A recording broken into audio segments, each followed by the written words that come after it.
मेरे प्रिय बहनों और भाइयों, कोरोना काल में लॉकडाउन के कारण व्यवसायियों के व्यवसाय ठप है, लेकिन दुकान में बिजली तो जली नहीं, दुकान चली नहीं, फिक्स चार्ज आ गए।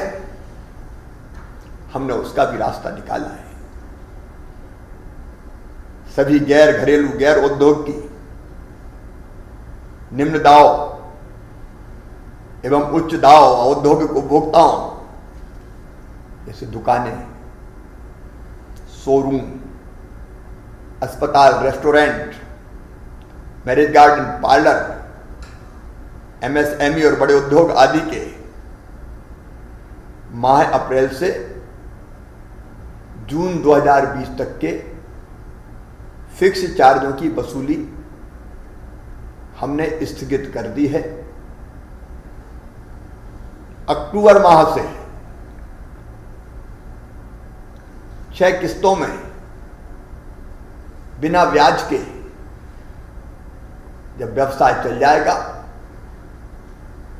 तब उसकी वसूली होगी। लगभग 12 लाख व्यवसायी भाई बहनों को इसका लाभ मिलेगा और लगभग 700 करोड़ रुपए की राशि की वसूली स्थगित की जा रही है। ऐसे घरेलू उपभोक्ता, घरों में बिजली जलाने वाले, जिनके बिजली के बिल अप्रैल माह में 100 रुपए से कम आए थे, किंतु मई, जून, जुलाई माह में जिनके 100 से अधिक आए, ये 100 रुपया बिजली का बिल देने वाले, संबल के हितग्राही, इनके भी काम धंधे ठप रहे। इसलिए 2 महीने मई और जून का बिल उनसे 100 रुपए के स्थान पर केवल 50 रुपया लिया जाएगा। मई, जून और जुलाई माह में जिनके 100 रुपए से अधिक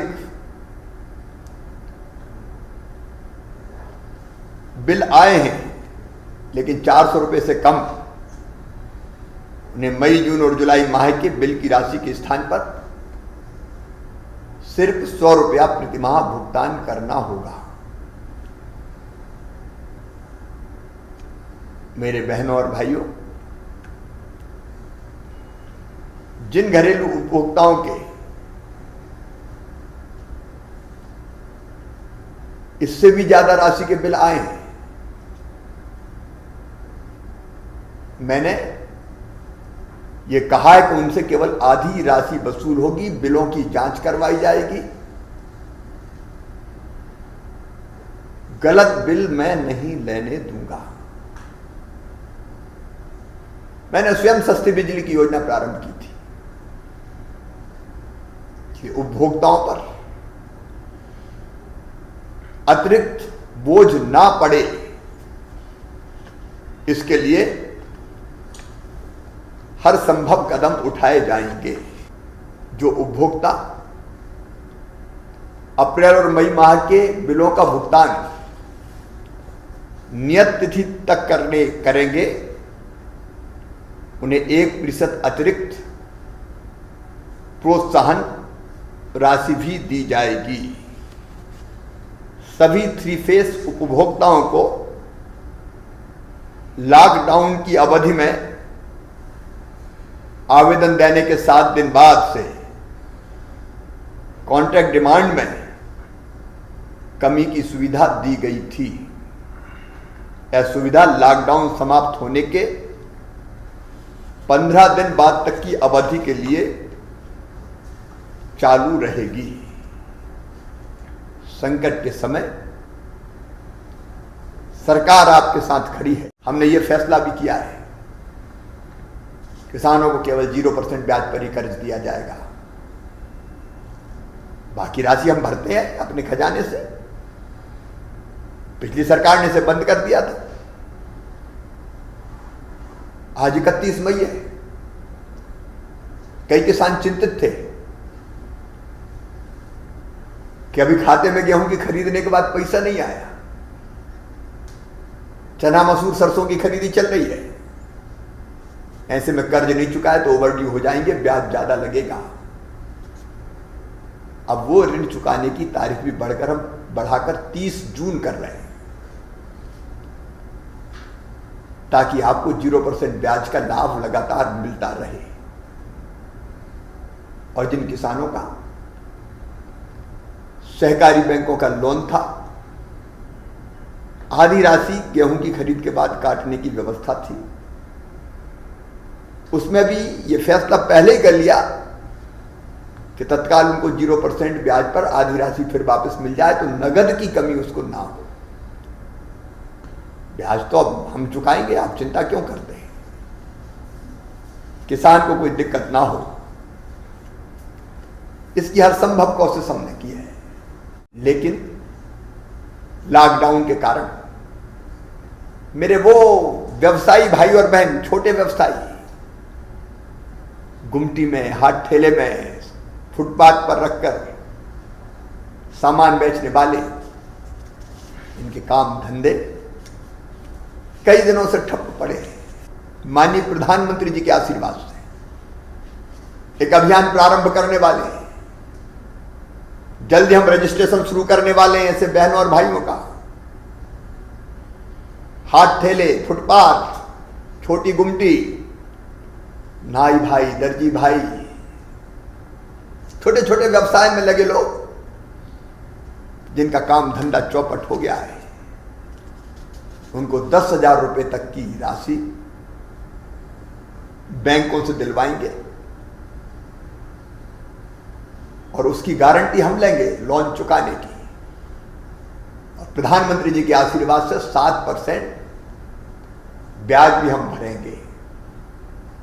उनको सब्सिडी की योजना भी बना रहे हैं। चिंता मत करना, भरपूर कोशिश करूंगा कि आपके काम धंधे फिर से खड़े हो जाएं और आपकी जिंदगी को फिर रफ्तार मिले। मैं ग्रामीण क्षेत्र के अपने बहनों भाइयों से कहना चाहता हूं, हमने एक बहुत अच्छी योजना बनाई थी, पंच परमेश्वर, जिसके अंतर्गत गांव में विकास के काम होते थे। पिछली सरकार ने यह पंच परमेश्वर योजना बंद कर दी थी। गांव के, पंचायतों के विकास को ग्रहण लग गया था। लेकिन ये सरकार अब यह फैसला कर रही है कि पंच परमेश्वर योजना पुनः प्रारंभ की जाएगी। 1555 करोड़ रुपए की राशि हम पंचायतों के खाते में डाल रहे हैं। 75% राशि नवीन निर्माण के कार्यों में खर्चा करें। सीमेंट, कंक्रीट, रोड, पक्की नाली, गौशाला निर्माण, रपटा, पुलिया, जो काम चबूतरा जरूरी हो वो काम करें। गांव के विकास को थमने नहीं दिया जाएगा। इसमें से 10% राशि पेयजल के लिए हम सुरक्षित कर रहे हैं। नल जल योजनाओं का संधारण से लेके जो अनेकों महत्वपूर्ण काम है पीने के पानी के, वो भी होंगे। 7.5% संधारण के कार्यों में और 7.5% कार्यालयीन व्यय के लिए रहेगी। लेकिन केवल पंचायत में नहीं, शहरी क्षेत्र का विकास भी पिछली सरकार ने अवरुद्ध कर दिया था। हम शहरों के विकास के लिए 330 करोड़ रुपए की राशि जारी कर रहे हैं। स्मार्ट सिटी योजना के अंतर्गत लगभग 500 करोड़ रुपए की राशि जारी की जाएगी। शहरों का विकास भी बाधित नहीं होने दिया जाएगा। मैं आप सबसे ये निवेदन करना चाहता हूं, संकट का समय था, इस संकट के समय को राष्ट्र मंगल के पर्याय प्रधानमंत्री नरेंद्र मोदी जी ने एक नया अवसर बना दिया। उन्होंने हमें एक मंत्र दिया, आत्मनिर्भर भारत का मंत्र। आज ही उन्होंने कहा, हमारे गांव, कस्बे, शहर अगर आत्मनिर्भर होते तो मजदूरों को क्यों बाहर जाना पड़ता। 20 लाख करोड़ का पैकेज उन्होंने आत्मनिर्भर भारत के लिए दिया। आत्मनिर्भर भारत के लिए आत्मनिर्भर मध्य प्रदेश, उसकी योजना हमने तैयार कर ली है। जल्दी उसका ड्राफ्ट लेके आपके सामने आऊंगा और मध्य प्रदेश के विकास का एक नया अध्याय प्रारंभ करेंगे। स्थानीय तौर पर चीजें बने, हमारी जरूरतें हमारे गांव में, आसपास के गांव में पूरी हो जाएं, इसका प्रयास किया जाएगा। और मैं आप सबसे अपील करता हूं, गांव को स्वावलंबी बनाना है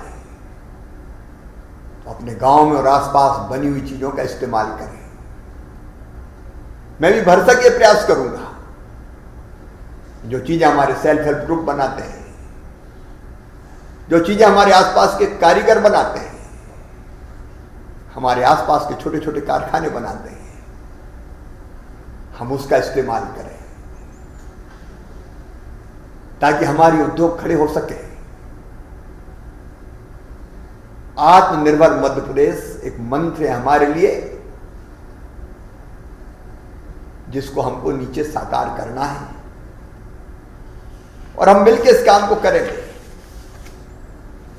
ये संकट का समय था, लेकिन हमने कोशिश की काम सबको मिले, किसी गरीब की थाली खाली ना रहे, हर मरीज को इलाज मिले, हर गरीब को हक मिले। राशन की आपूर्ति इसलिए लगातार जारी है। प्रवासी मजदूरों के पास राशन कार्ड नहीं थे, लेकिन राशन मिलेगा। पहले 3 महीना, फिर 2 महीना, फिर आगे का भी राशन प्रवासी मजदूरों को भी मिलेगा। जिनके पास राशन कार्ड नहीं थे उनको भी हम दे रहे हैं। इस अल्प अवधि में अलग अलग योजनाओं के अंतर्गत 3 करोड़ 36 लाख से अधिक राज्य के निवासियों को 22,400 करोड़ रुपए से भी अधिक की सहायता प्रदान की गई है। ये आपका हक है। अपने शहर में, अपने गांव में, अपने बाजारों में ये जवाबदारी आपकी है। हम और आप साथ मिलकर लड़ेंगे, उसको पूरी तरह से समाप्त करके ही दम लेंगे। बहुत बहुत धन्यवाद।